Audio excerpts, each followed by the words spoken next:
Okay, I think we're pretty much good, ready to go. Yes, we are good to go. Hey everybody, Debo here, bringing you continued coverage on the Witch Doctor for patch 2.3, which is on the PTR right now.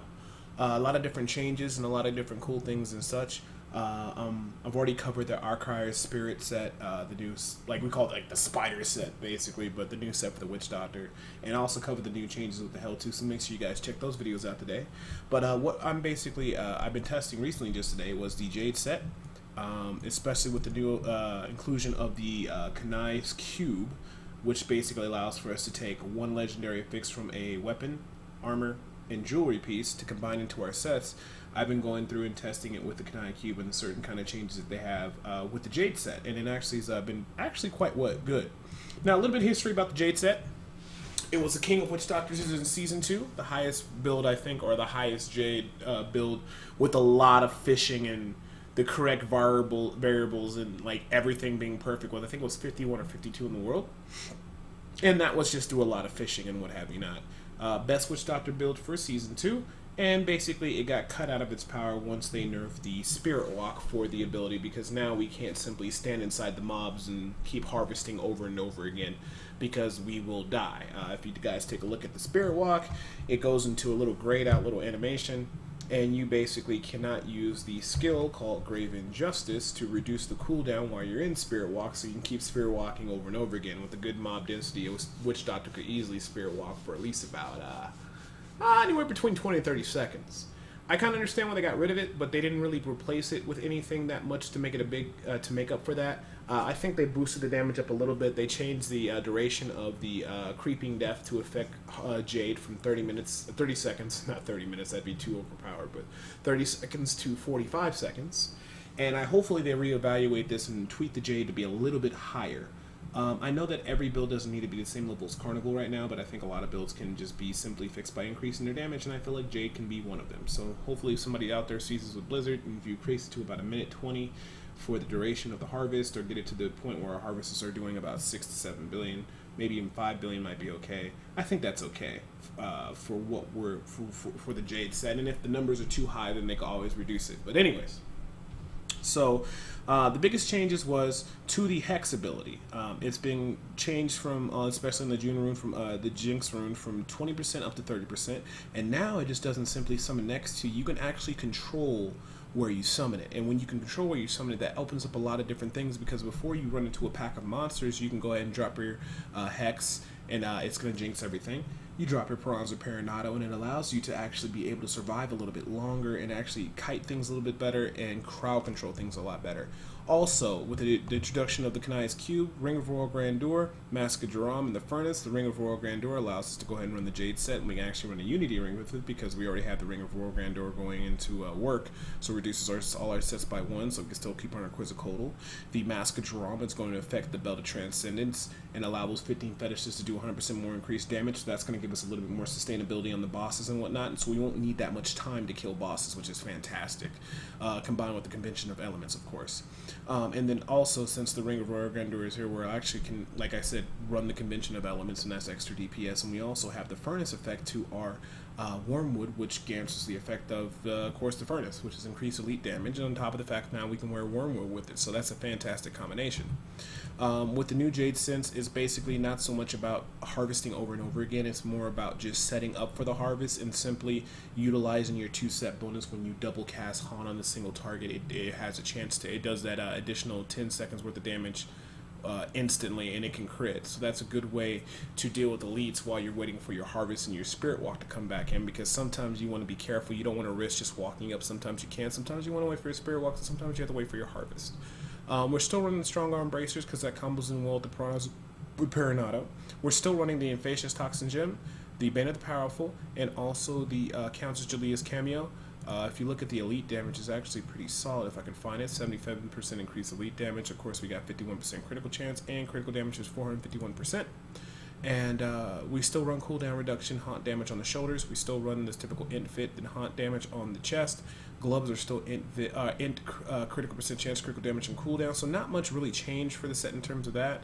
And then outside of all that, haunt Pestilence. I like to run Locust Swarm Pestilence even though I have War Mode equipped, because when it auto-casts, it'll auto-cast a Locust Swarm and it will spread quickly, which I can get an extra Harvesters. I don't have to worry about it waiting for its effect to get everywhere across the room.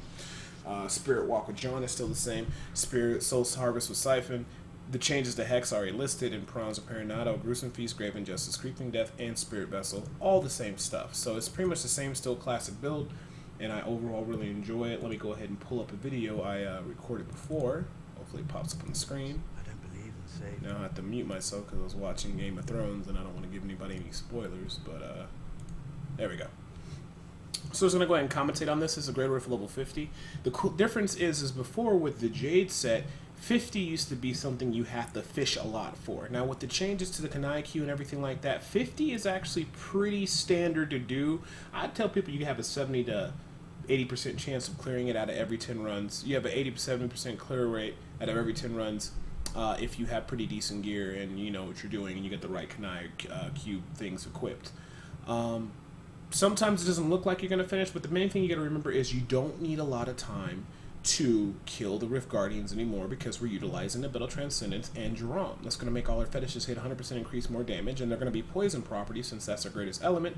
And also on top of that, basically when Convention of Elements go down, our fetishes are going to do extreme amounts of damage. As you can see, sometimes the 92 million crits or whatever they do substantial amounts of damage. So combine that with the fact that we got our Haunt that double procs and crits, and also still with our big damage, which is the Harvest, we'll be able to do just fine. So as beforehand with the Jade set, you would need a lot of time to take care of the Rift Guardian. That is not the case anymore, because every single time you have 15 fetishes out and it comes up with Convention of Elements on poison, your fetishes are just going to rip everything apart. So like I said, just running through the environment, we could be a little bit aggressive. If you have a lot of high mob density, you're going to have an easy time. Sometimes that doesn't happen. Sometimes you got tough mobs. But for the most part, if you just stick it out and you just keep going, you shouldn't have too many problems. The fetishes are providing sustained damage. You're just basically trying to get everything haunted up before you harvest it. And when a poison one comes up, what I like to do for the most part is just harvest or haunt everything. Make sure my Locust Swarm that's getting auto-casted gets on the target and spreads across the stream. Make sure I get my haunts up. And then harvesting afterwards. So when you're after every physical Convention of Elements, as you can see, there is going to be a poison phase, and that's your time to get as many haunts on as many targets and make sure your Locust Swarm's going off, because at the end of it you're going to go ahead and harvest. So I see physical right here. I prepped for the poison, so now I'm trying to get everything. I probably shouldn't have harvested right there, but that's okay. And I was able to get the damage I needed to. And then also on top of that, the fetishes do more damage as well too. For the moment, if I feel pretty comfortable, I'll just step right inside a room. I do have a pretty much a good amount of toughness due to the Unity Ring, so I can be a little bit bold, and my equipment is pretty okay and solid. So I can go into rooms, and with the new Hex, I'll just drop the Hex and Prawns of Perinato, and that's usually just more than enough to keep everything CC'd while I harvest and just keep trying to reapply these dots. Sometimes I have to run a little bit away, and when I do take a couple hits, I can harvest and get my life back. I do have potions to help me out as well too. And since we have good cooldown reduction, we can usually just keep recasting that Hex and just to make sure it's keeping its crowd control and everything, and generally have no problems. And I mean, that's pretty much about it. Sometimes you can force things, like if you notice your mob density is not great, you can kind of start running ahead and trying to bring more monsters back for the encounter so you can harvest it. That was common practice for most of the higher up Jade builds, and sometimes they would even just take the death, but they would just basically run ahead and start casting extra dots and everything, and then they would start rounding them up and harvesting. But then again, that's when Spirit Walk wasn't nerfed, so you can do that kind of stuff. But sometimes you can get away, since the Hex and also the fetishes can distract the monsters. You can run ahead and start dotting everything you need to do.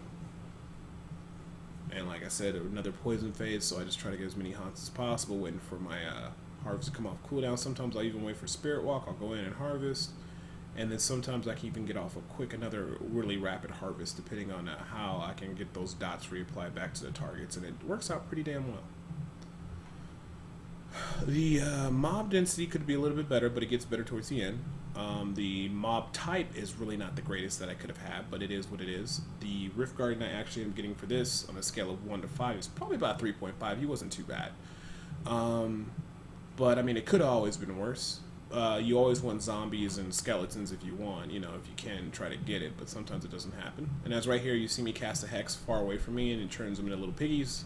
And also the fetishes are tanking for me as well too, so then I can just come in and just harvest when I need to. I wait, harvest, And then I usually just try to step back, keep everything haunted, keep everything Locust Swarm, recast the Jinx, and go in for another harvest again too. I usually try to harvest as much as possible unless I got a poison phase coming up.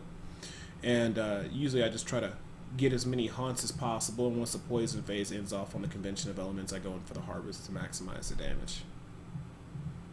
And I think we're going to be going and get on to the next level in a moment. I think I don't even know why. Well, I guess this is fine. This is okay, but I probably should have just skipped this and went on to the next level, but it ended up working out okay. Mobs didn't take too long to kill. I think I left one mob right there. And now we're on the next floor. I saw skeletons, so I was like, okay, well, if I can get a little bit of mob density with these skeletons and some zombies, I might be able to do well for myself. So it was kind of like, this level was okay. This caught me back up just a little bit, and that's just what the RNG of the Greater Rift. I don't really care for it, but, you know, sometimes, you know, like, okay, well, the first level's kind of crap. You know, anarchs and exarchs and all the things that you don't want to see, you get. But then again, you get some nice rooms like this where you can just really, where the Jade shines, you can come in, place all your haunts on everything, and this is where taking the Locust Swarm with the Pestilence on your skill bar, because when it auto-casts, I'll cast Locust Swarm with Pestilence. So by the time I harvest, as you see, it's already so rapidly just reapplied to everything. I can harvest again, because sometimes a monster you don't need to necessarily haunt it again and harvest. A Locust Swarm auto-cast by your Worm will be more than enough just to do the final harvest to kill and get rid of the target and keep moving on. Nothing too tough here. I got a little channeling pylon. This really didn't help me too much as I thought. Sometimes when you get a nice one, you can. The hole you can hold for is like you see here, the channeling pylon next to elites. And then I can just kind of start getting my harvest in. And this is pretty nice because even if I don't get the haunt on everything, the Locust Swarm keeps constantly spreading, so I can at least keep harvesting for some damage. And this is actually how the old Jade build kind of used to look in terms of how you'd be able to, as long as you had a good mob density, you can just keep harvesting and harvesting, and that's what used to make the build so strong before they kind of crippled it a little bit. And like I said, I'm just putting that hex to work. And into the next room. I don't like the ghost figures a little bit. Sometimes you might have to run back and be careful. Sometimes you can use the harvest to kind of buffer a little bit of damage, like, you know, take a little bit of damage right before you go and harvest.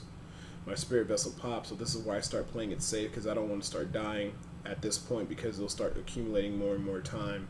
And when it gets to the point where I do die because it's a legitimate reason, or that it's okay to die, I don't want to have a lot of senseless deaths. So if I ever see a chance where I can try to avoid death, I try to do the best I can.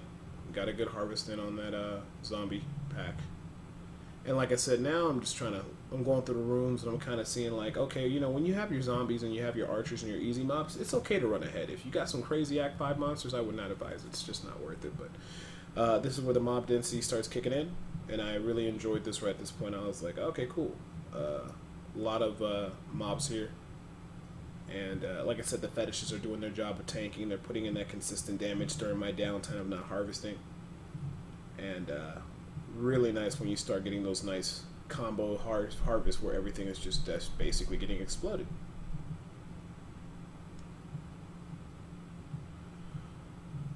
And we're about halfway through.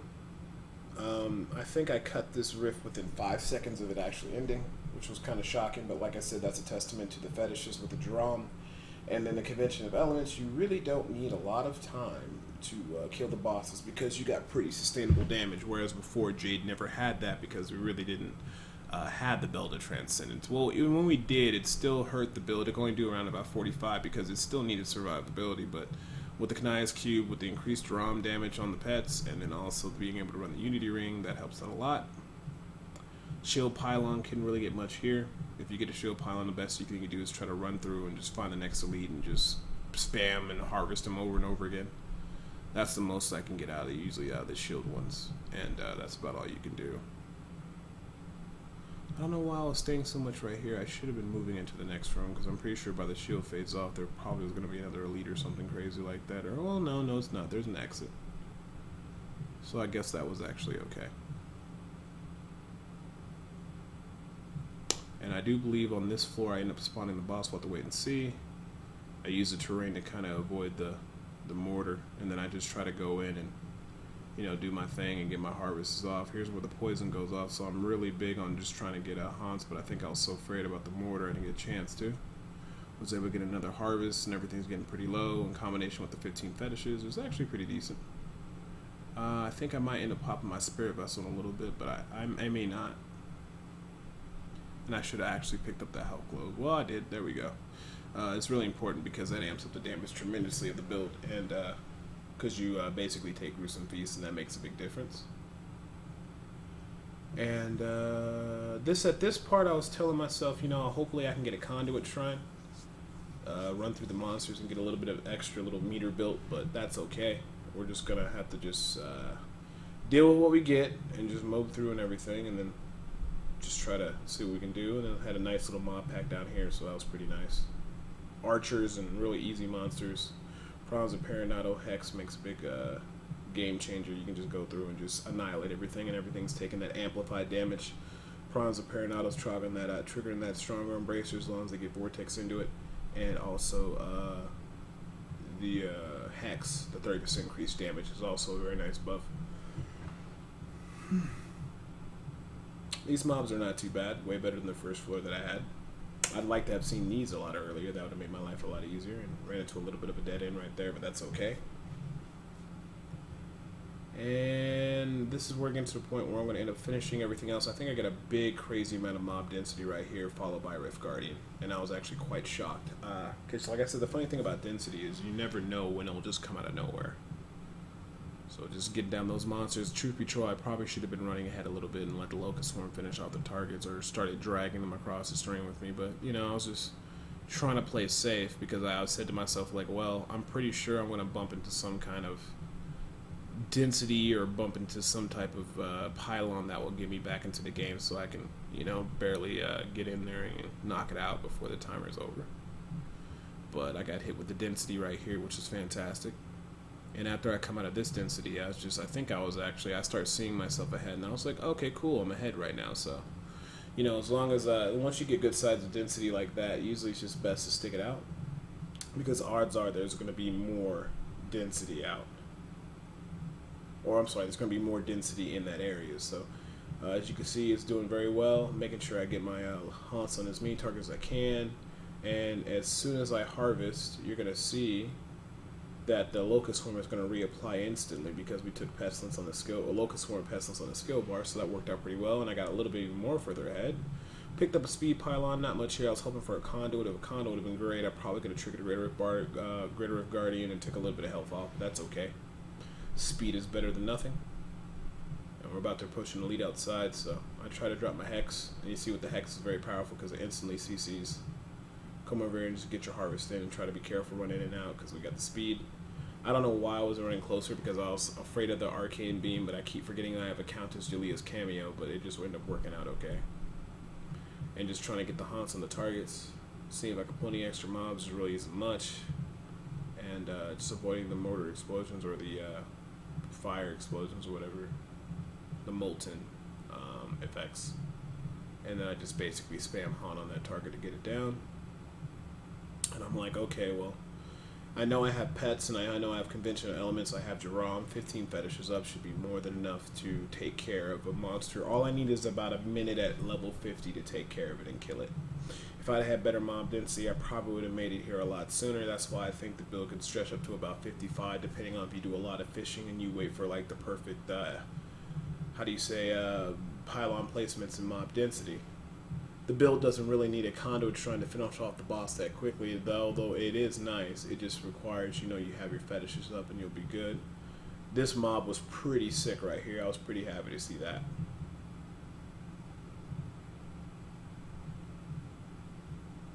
And I said to myself, I was like, okay, well, this looks pretty good. I'll get some globes. I can put in good damage on the elites. The harvester dudes. Harvesters doing pretty good damage. Not a problem. And, I mean, that's about it. I was able to get that monster down very easy. I think I double tap it with the haunt, finish it off. Yeah, and then I think that's when I might harvest. We'll see. Anyway, so I got my globes, a couple more easy monsters, and at this point I said, okay, I have plenty of time. All I gotta do is just finish off these monsters, spawn the boss, and I'll be able to knock it out real quick. So, luckily with this last mob right here, I think this is gonna spawn the boss.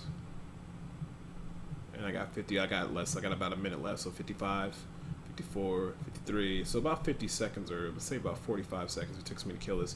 Now, watch when the convention of elements goes green. or goes with the poison. Now, if this is a physical, now watch the HP of the boss. This is when the fetishes, you see how the HP just jumps and how everything gets shredded? That's because you have 15 fetishes with 100% increased damage from Jerome on the boss, and also on top of that, every time that convention of element comes up, that means the fetishes are going to get a round of good damage. And so here it goes, poison again, look how the HP drops. So at this point, that's why I said the Jade build doesn't really need a lot of time anymore, because it can annihilate Rift Guardians. Plus, also keep in mind, I just want to make sure we're clear, they did reduce the HP of the Guardians for the Greater Rift. So now it's more about the trash and the elites and stuff. But I mean, now the Jade build can really easily do comfortable 50, no problem, consistently for the most part. And going higher is just basically up to which RNG you get. Now, hopefully Blizzard goes back and reevaluates the Jade set, maybe looks a little bit more into it, and actually gives it a chance, because I think if they actually can up the damage a little bit, I think we'll actually end up being okay, and it actually can be competitive. It'd be nice to have Jade build be competitive with Carnival again, or at least Jade be up there, but I don't think they're going to do that. I think they really want the Hell 2 for their Arcrier Spirit set to shine for the Witch Doctor, so expect probably one of those two builds to be even better than the Jade build. But honestly, the easiest route to make a lot of people happy, just buff the Jade build damage, and then that can be the competitive one, and then you can take your time and work on the other sets and just build them up to be something very solid and very good over the course of Season 4, and then maybe by Season 5 you'll have everything fine-tuned and they'll be really good sets. But anyways, that's the current state of Jade in 2.3. Hope you guys enjoyed the video and a little bit of the Greater Rift. I got more content coming out. I got another video coming out for the update to show Hell 2 from 45. But most importantly, the Melee Zuni build, that's really awesome and fantastic. I can't wait to show you guys see that. And then I also, of course, am going to showcase the Carnival build, which is the current top tier dog on PTR 2.3 for Witch Doctor. So as always, I'm Debo, your Witch Doctor Scholar Guy. I'll see you guys in the next set of videos, and I hope you guys enjoy.